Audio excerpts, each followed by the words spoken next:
bangang. Tidak membantu sama sekali masalah rakyat. Tak bagi orang kutuk, tapi hampa duk hari-hari maki hamun kerajaan. What you give, you get back. Ya betul. Untuk penyokong-penyokong Madanon semua, what you give, you get back.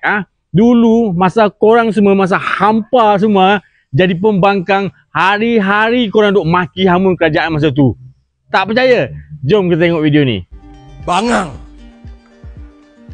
Tidak membantu sama sekali masalah rakyat.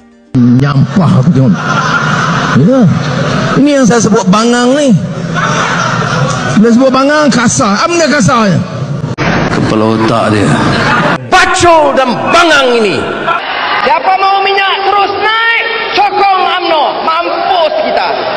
Dia duduk rumah tu 60 tahun lebih. Yang duduk rumah tu pula perompak, penyamun, peteka darah. Mereka semuanya perompak. Ini Malaysia ini.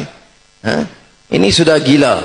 Sewajarnya Perdana Menteri letak jawatan sekarang. Masuk itu assembly, ini celaka UMNO, saya mau hantam sama dia. Najib ini dia perompak. Najib ini dia penyamun. Najib ini dia penjangak. Najib ini dia menteka darah duit rakyat dalam negara kita. Betul?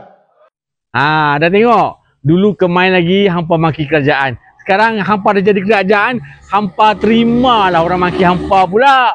What you give, you get back. Apa pendapat makcik kat sebelah rumah anda? Oh Allah.